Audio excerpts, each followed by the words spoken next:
अस्सलाम वालेकुम सफ़ी न्यूज़ में खुशामदीद। नाज़रीन, फाइनली सऊदी हुकूमत ने अबशर सिस्टम में खुरूज अवदा और खुरूज निहाई यानी छुट्टी का वीज़ा और फाइनल एग्ज़िट का ऑप्शन शामिल कर दिया।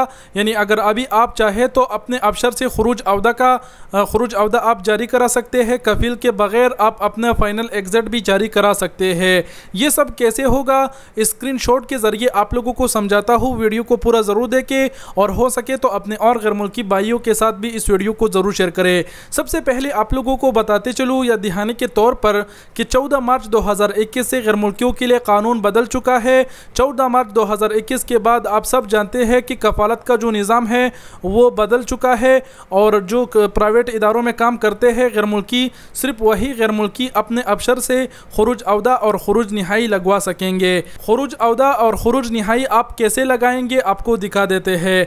डायरेक्ट आपको बताते चले कि जो स्क्रीनशॉट आप अपने स्क्रीन पर देख पा रहे हैं, सबसे पहले तो आपको अपना अबशर लॉगिन करना होगा।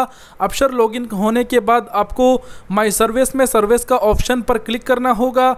जैसे ही आप सर्विस पर क्लिक करेंगे तो नेक्स्ट पेज आ जाएगा। नेक्स्ट पेज में आपने पासपोर्ट पर क्लिक कर देना है। पासपोर्ट पर क्लिक करने के बाद अब यहाँ पर आप देख सकते हैं कि 3 ऑप्शन आ गए। इससे पहले यहाँ 2 ऑप्शन आते थे, एक तो पहला पर्सनल इन्फॉर्मेशन का था और दूसरा तवस्सल का था। अब तीसरा यहाँ पर नया ऑप्शन ऐड हो चुका है जिसका नाम है वीज़ा रिक्वेस्ट। तो वीज़ा रिक्वेस्ट पर आपने क्लिक कर देना है। जैसे ही वीज़ा रिक्वेस्ट पर आप क्लिक करेंगे तो पेज चेंज हो जाएगा। अब यहाँ पर आपको बताया जा रहा है कि इस ऑप्शन को आप दिन में 5 मरतबा इस्तेमाल कर सकते हैं। मतलब जैसे ही 24 घंटे गुजरेंगे उसके बाद ये दोबारा से 5 बढ़ेगा।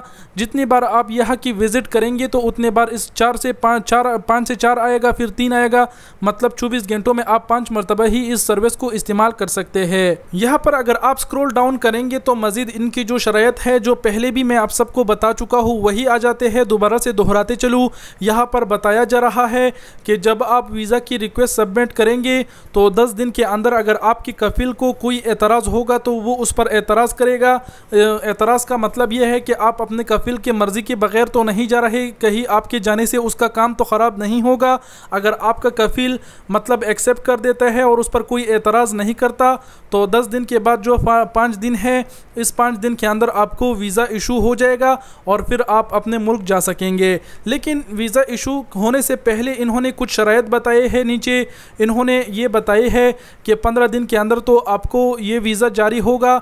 लेकिन साथ ही साथ इन्होंने ये भी बताया है कि जब आप ख़ुद अपने अबशर से खुरूज अवदा लगाएंगे तो 30 दिन से ज़्यादा आप वीज़ा नहीं लगा सकेंगे। अगर आपको 60 दिन, 90 दिन या फिर 4-5 महीना लगाना है तो ज़रूरी है कि आप अपने कफ़ील के सिस्टम से ही खुरूज अवदा जारी करेंगे।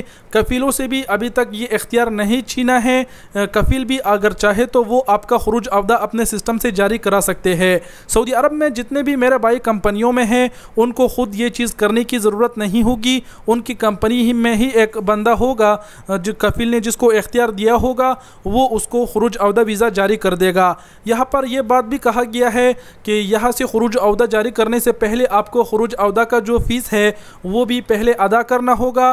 किसी भी ATM जाके आप अपने बैंक से वो फ़ीस अदा कर सकते हैं। यहाँ पर मज़ीद बताया गया है खुरूज अवदा यानी छुट्टी के वीज़े की शर्तों के हवाले से कि अगर आप मतलब छुट्टी जा रहे हैं तो ज़रूरी है कि आप पर कोई ट्रैफिक चालान ना हो, तभी आप जा सकते हैं। और ये भी ज़रूरी है कि आपका इकामा और पासपोर्ट वैलिड हो जिसमें 3 महीने से ज़्यादा का टाइम हो। और यहाँ पर मज़ीद इन्होंने कहा है कि जो लोग सऊदी अरब के अंदर है सिर्फ वो लोग ही इन ऑप्शन को इस्तेमाल कर सकेंगे, सिर्फ वो लोग ही इन ऑप्शन से फ़ायदा उठा सकेंगे। इसके अलावा यहाँ पर फाइनल एग्ज़िट के हवाले से भी ये बताया गया है कि अगर आप ख़ुद अपना फाइनल एग्ज़िट जारी करा रहे हैं तो यहाँ पर ये बताया गया है कि ज़रूरी है कि आपके नाम पर सिस्टम में कोई गाड़ी ना हो, तभी आपका जो फाइनल एग्ज़िट है खुरूज निहाई है वो जारी होगा, नहीं तो नहीं होगा। ये सब शरायत इन्होंने यहाँ पर बताया है। मैंने दोबारा से दोहरा दिया, उम्मीद करता हूँ आप लोग समझ गए होंगे। जब आखिर में नीचे आप आएंगे दो ऑप्शन आपको मिलेंगे। एक ऑप्शन है क्रिएट रिक्वेस्ट फॉर वीज़ा, दूसरा ऑप्शन है व्यू रिक्वेस्ट रिपोर्ट। दूसरा ऑप्शन तब का इंतखाब तभी आप करेंगे जब आप वीज़ा रिक्वेस्ट करेंगे। उसके बाद व्यू रिक्वेस्ट रिपोर्ट पर जब आप क्लिक करेंगे तो आपको चेक करना होगा कि आपने जो रिक्वेस्ट भेजी है वीज़ा के लिए क्या वो एक्सेप्ट हुआ है या फिर नहीं, वीज़ा इशू हुआ है या फिर नहीं। बार कब आपको वीज़ा जारी कराना है छुट्टी का तो आपने क्रिएट रिक्वेस्ट फॉर वीज़ा पर क्लिक कर देना है। जैसे ही आप क्लिक करेंगे तो पेज चेंज हो जाएगा। यहाँ पर दो ऑप्शन आपके पास आ जाएंगे। फर्स्ट वाला ऑप्शन है exit re entry visa single और दूसरा ऑप्शन है फाइनल एग्जिट वीज़ा। तो अगर आप छुट्टी का वीज़ा जारी करना चाहते हैं तो एग्जिट री एंट्री पर क्लिक करें, और अगर आप फाइनल एग्जिट वीज़ा जारी करना चाहते हैं, फाइनल एग्जिट जाना चाहते हैं तो दूसरे नंबर पर क्लिक करें। तो हम छुट्टी की वीज़ा जारी करना चाहते हैं, पहले नंबर पर क्लिक कर देते हैं। एग्जिट री एंट्री पर क्लिक करने के बाद नीचे मजीद ऑप्शन आ जाएंगे। अब यहाँ पर आप देख सकते हैं, यहाँ पर लिखा है कि रिटर्न बिफोर, यानी आप कितने दिन के बाद वापस आएंगे, मतलब कितने दिन का आपने यहाँ पर वीज़ा जारी कराना है वो आपने यहाँ पर लिख देना है। उसके बाद नीचे एक खाली सा बॉक्स है, उस पर आपने मार्क कर देना है और सैंपल से नीचे जो नेक्स्ट है वो ग्रीन हो जाएगा, फिर आपने नेक्स्ट कर देना है। नेक्स्ट होने के बाद में आपसे कंफर्मेशन मांगेगा, आपके मोबाइल पर एक OTP आएगा, आपने वो कोड उसमें डाल देना है और आपकी जो वीज़ा रिक्वेस्ट है वो जवाज़ात के पास चला जाएगा। 10 दिन के बाद आपके कफील को उसे अप्रूव करना होगा, और अगर कुछ नहीं किया आपके कफील ने तो 15 दिन के अंदर आपका जो वीज़ा है वो जारी हो जाएगा और आप अपने मुल्क छुट्टी पर जा सकोगे। तो यही मुकम्मल तरीका था। अब यहाँ से आगे हम कंटिन्यू इसीलिए नहीं कर रहे क्योंकि हमने वीज़ा जारी नहीं कराना है, और दूसरी बात ये कि स्क्रीनशॉट के ज़रिए मैंने आप लोगों को ये समझाया, ये मेरा खुद का अबशर भी नहीं है। तो उम्मीद करता हूँ कि अब आप लोग जान चुके होंगे कि अपने अबशर से खुरूज निहाई और खुरूज अवदा कैसे जारी कराते हैं। तो उम्मीद करता हूँ आप लोग समझ गए होंगे और बातें करने की ज़रूरत नहीं। वीडियो देखने का बहुत बहुत शुक्रिया। अपना बहुत सारा ख्याल रखिएगा। अल्लाह हाफिज़।